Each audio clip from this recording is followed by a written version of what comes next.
Vœu solennel du Bodhisattva Ksitigarbha, matrice de la terre. Kindya Ten Botat.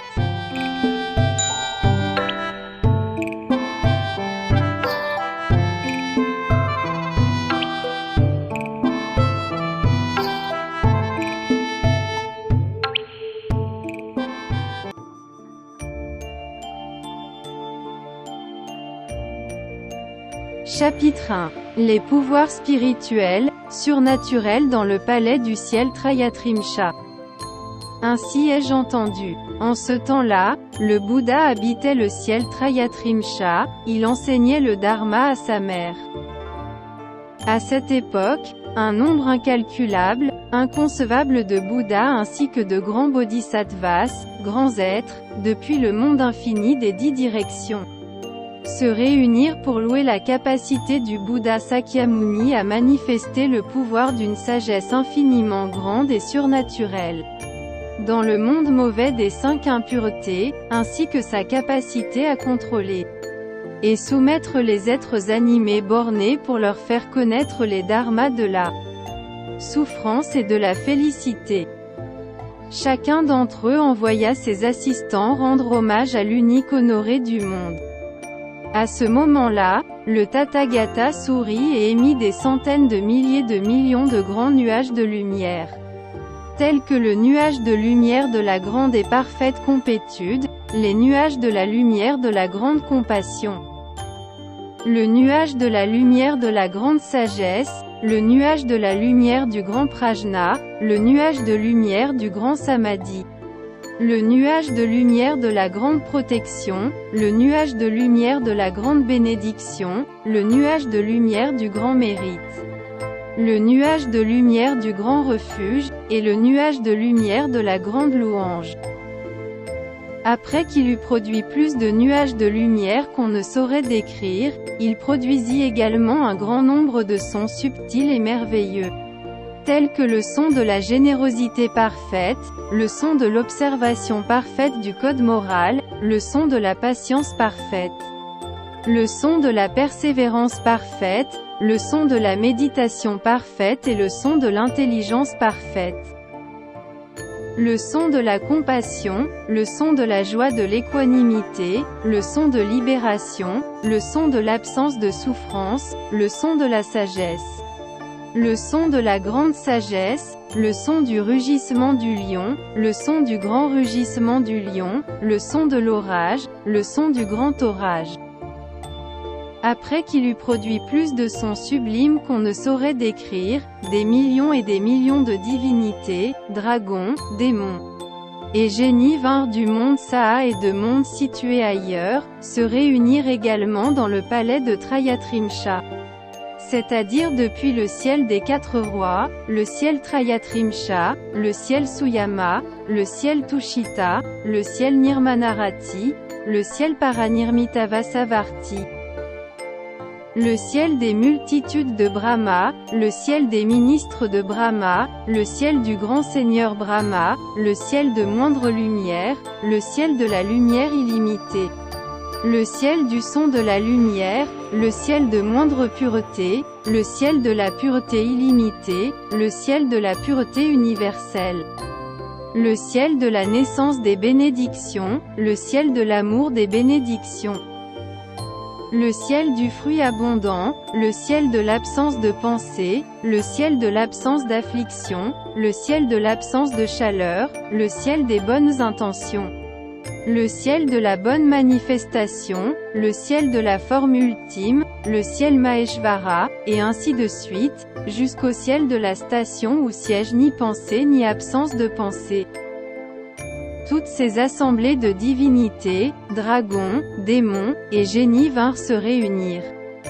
De plus, les génies de la mer, les génies des rivières, les génies du courant, les génies des arbres, les génies des montagnes, les génies de la terre, les génies des ruisseaux et des marais, les génies des pousses et des semences, les génies du jour, de la nuit, et les génies de l'espace, les génies du ciel, de la nourriture et des boissons, les génies de l'herbe et des bois, et d'autres génies semblables du Saha et de mondes situés ailleurs vinrent se réunir. En plus, tous les grands rois démons de Saha et d'ailleurs vinrent se joindre à eux. Se trouvait là aussi le roi démon du mauvais œil, le roi démon dévoreur de sang, le roi démon dévoreur d'énergie et d'essence, le roi démon dévoreur de fœtus et d'œufs, le roi démon dispensateur de maladies, le roi démon alchimiste du poison, le roi démon de la miséricorde, le roi démon des bénédictions et du profit, le roi démon du grand amour et du respect, et d'autres. À ce moment, le Bouddha Sakyamuni dit au grand être, prince Dharma, le Bodhisattva Manjusri. Quand vous regardez ces Bouddhas, Bodhisattvas, divinités, dragons, démons et génies de ce monde et d'autres mondes qui sont venus maintenant se réunir dans le ciel Trayatrimsha, pouvez-vous les compter? Manjusri répondit à Bouddha, unique honoré du monde. Même si je pouvais mesurer et calculer avec mes pouvoirs spirituels pendant 1000 kalpas, je ne pourrais pas en calculer le nombre. Le Bouddha dit à Manjusri. C'est ainsi parce que même quand je regarde avec mon œil de Bouddha, leur nombre ne peut pas être arrêté. À travers des éternités, tous ces êtres ont été secourus, sont secourus, ne sont pas encore secourus, ou ont pu s'accomplir. S'accomplissent ou n'ont pas pu encore s'accomplir grâce au Bodhisattva matrice de la terre, Kasiti Garbha. Manjusri demanda à Bouddha, ô bienheureux, à travers beaucoup d'éternités, j'ai cultivé de bonnes racines et acquis une sagesse infaillible. En entendant les paroles de Bouddha, j'y adhère avec enthousiasme. Les aras aux faibles résultats, des dieux, des dragons des 8 catégories ainsi que tous les êtres sensibles dans le futur, peuvent entendre les paroles sincères du Tathagata mais vont certainement nourrir des doutes. Même s'ils reçoivent l'enseignement avec le plus grand respect, ils seront incapables d'éviter de le calomnier. Je prie le Bouddha d'expliquer en détail l'origine du Bodhisattva matrice de la terre, ses perfectionnements spécifiques, les vœux solennels qu'il a prononcés et qui lui ont permis d'accomplir avec succès une œuvre si inconcevable. Le Bouddha répondit à Manjusri, à titre de comparaison, prenons toutes les herbes, tous les arbres, les bois, les forêts, les plants de riz, les chanvres, les bambous, les roseaux, les rochers, les montagnes, les poussières contenues dans le système des 3000 milliers de grands mondes. Chacun d'eux est transformé en un fleuve Gange. Chaque grain de sable de chaque Gange est devenu un pays, puis dans chacun de ces pays, chaque poussière est un kalpa. Ensuite tous les grains de poussière sont contenus dans un kalpa. Tous les kalpas constituent ensuite un très grand kalpa. Le temps qui s'est écoulé depuis que le Bodhisattva matrice de la Terre accéda à la 10e terre des Bodhisattvas est 1000 fois plus long que la comparaison ci-dessus. Encore plus long a été le temps où il était encore au stade d'Arat et de Pratyekabuddha. Manjusri, la puissance spirituelle des vœux de ce Bodhisattva est incommensurable. Si des hommes et des femmes de bien dans le futur entendent le nom de Ksitigarbha Bodhisattva, prononcent son nom, le glorifient, le regardent avec respect, invoquent son nom, lui font des offrandes, ou s'ils dessinent, taillent, moulent, sculptent ou fabriquent des images de lui en lac. Ils renaîtront dans le ciel de Tridasa une centaine de fois, et ne tomberont jamais dans les voies maléfiques. Manjusri, il y a longtemps, si longtemps qu'on ne pourrait calculer le nombre de kalpas. Dans l'une de ses vies antérieures, le Bodhisattva matrice de la Terre était le fils d'un riche notable. À cette époque, il y avait un Bouddha nommé l'unique parvenu ainsi à la perfection dans les 10 000 pratiques avec la vélocité du lion. La prestance de ce Bouddha et sa parure de 1000 bénédictions lui firent demander à ce Bouddha quelle pratique et quel vœu lui avait permis de réaliser une telle prestance. L'unique parvenu ainsi à la perfection dans les 10 000 pratiques avec la vélocité du lion répondit à ce fils de notable. Si vous voulez être reconnu comme ayant obtenu un tel corps, vous devrez, en cours de multiples kalpas, libérer tous les êtres animés qui subissent des souffrances. Manjusri, après avoir entendu cela, ce fils de notable fit immédiatement ce vœu. Pendant un nombre incommensurable de kalpas jusqu'à l'extrémité des frontières du futur, j'établirai un vaste choix de moyens pratiques à l'usage des êtres qui vivent dans les 6 voies et qui souffrent pour leurs fautes. Lorsque seulement ils seront tous libérés, j'accepterai de devenir Bouddha parfaitement accompli. Depuis l'époque où il fit ce vœu grandiose en présence de ce Bouddha jusqu'à maintenant, des centaines de milliers de Nayuta de kalpas se sont écoulés, et il est encore un bodhisattva. De plus, il y a longtemps, si longtemps qu'on ne pourrait calculer les Asamreya kalpas, existait un Bouddha appelé l'unique parvenu ainsi roi maître. De lui et par le samadhi resplendissant comme une fleur. La vie de ce Bouddha a duré 4000 billions de Asamkhyeya kalpas. Pendant la période de la loi, il y avait une femme brahmane qui avait accumulé beaucoup de mérites dans ses précédentes vies et qui était respectée de tous. Quand elle marchait, était debout, assise ou couchée, elle était entourée et protégée par les divinités. Sa mère observait des superstitions douteuses et souvent offensait le triple joyau. Cette sainte femme utilisa moult subterfuges pour entraîner sa mère à avoir une croyance juste, mais sa mère ne fut jamais une croyante convaincue. Rapidement elle mourut et son âme tomba dans l'enfer éternel. Sachant que lorsque sa mère était vivante, elle n'avait pas cru dans le processus de cause à effet, la femme brahmane pensa que sa mère, en accord avec son karma, devrait renaître dans les voies maléfiques. Là-dessus, elle vendit la maison familiale, se procura de grandes quantités d'encens, de fleurs et autres objets, et elle fit des offrandes importantes dans les temples et les stupas de ce Bouddha. Dans un des temples en particulier, elle vit que les statues et portraits du Bouddha l'unique parvenu ainsi, roi de la maîtrise de soi par le samadhi resplendissant comme une fleur, étaient impressionnants de prestance et inspiraient de la vénération. Plus la femme brahmane rendait hommage à ce Bouddha, plus elle le vénérait. Elle pensait en elle-même. Les Bouddhas sont appelés les grands éclairés qui ont atteint la sagesse accomplie. Si ce Bouddha était vivant et si je pouvais lui poser la question, certainement il saurait où la mort de ma mère l'a conduite. En pensant à cela, la sainte femme pleura longtemps tout en fixant le Bouddha unique parvenu ainsi. Soudain une voix retentit dans les airs qui disait « Ô sainte femme en larmes, ne soyez pas triste. Je vais vous montrer maintenant où votre mère est partie. » La femme brahmane joignit les mains et s'adressa à la voix. « Quel est celui à la divine vertu qui me réconforte alors que je supplie?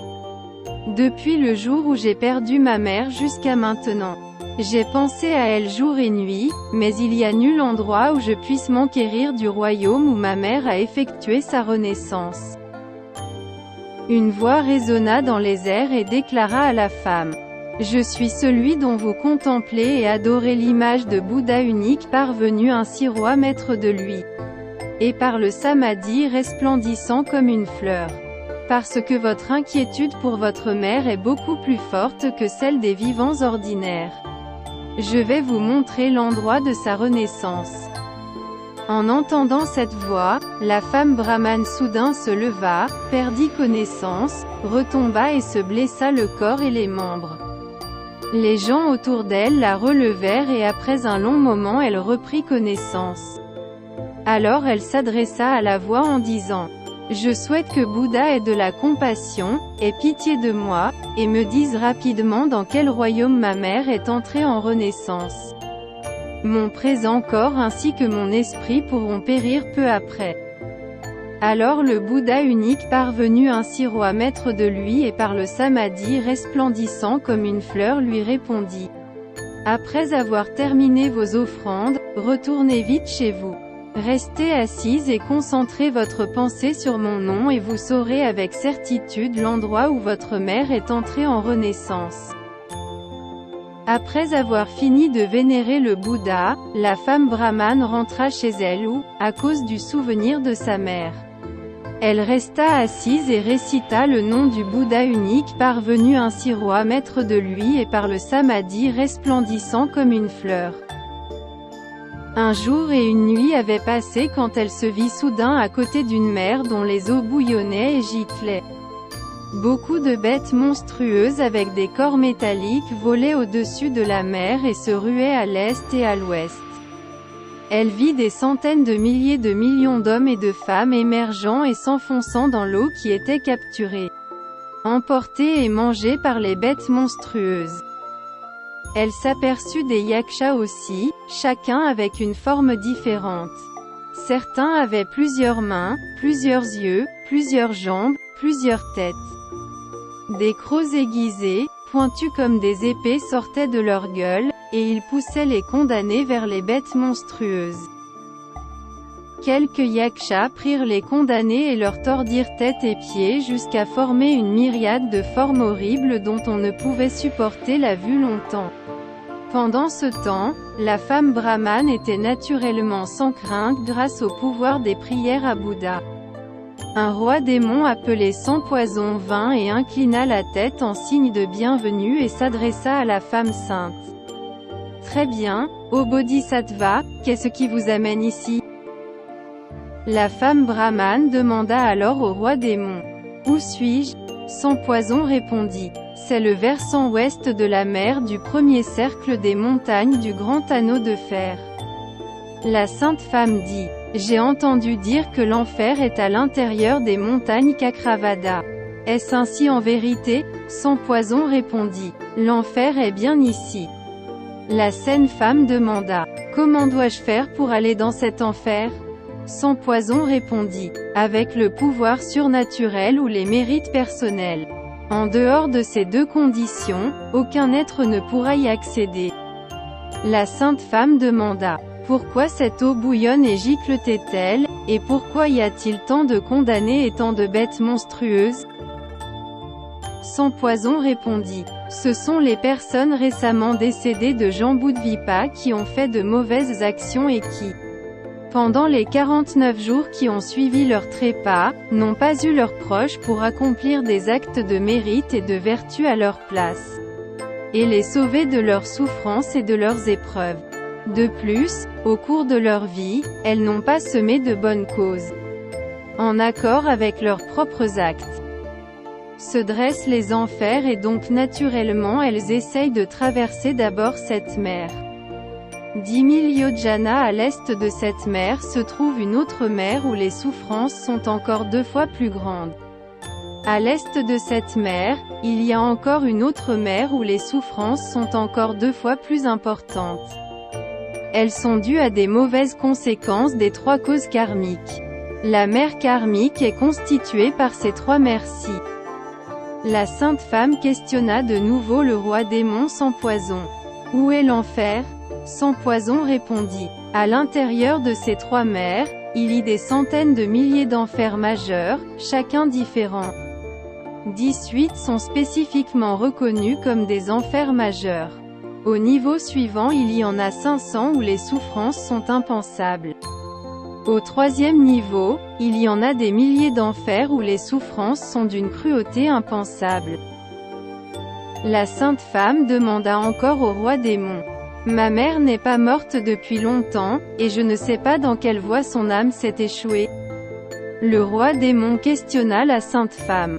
Quand votre mère était encore vivante, comment agissait-elle habituellement?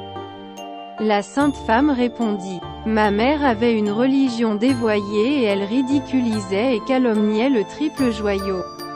Même si elle était croyante par intermittence. Cela ne durait pas et cela virait à l'irrespect. Bien que morte depuis quelques jours seulement, je ne connais pas l'endroit de sa chute. Sans Poison demanda. Quel est le nom de famille et le prénom de votre mère? La sainte femme répondit. Mes parents étaient tous deux des brahmanes, le nom de mon père était Shila Sudarshana, le nom de ma mère était Yuedili. Sans Poison joignit les mains en signe de respect et dit à la sainte femme: S'il vous plaît, retournez chez vous et ne soyez ni préoccupés, ni trop tristes. La condamnée nommée Yuedili est renée dans le monde céleste depuis 3 jours. On dit qu'elle a reçu le bénéfice des actes méritants accomplis et les bénédictions cultivées par sa fille qui, pour sa mère, a fait des dons dans les stupas et dans les temples qui vénèrent le Bouddha unique parvenu ainsi roi maître de lui et par le samadhi resplendissant comme une fleur.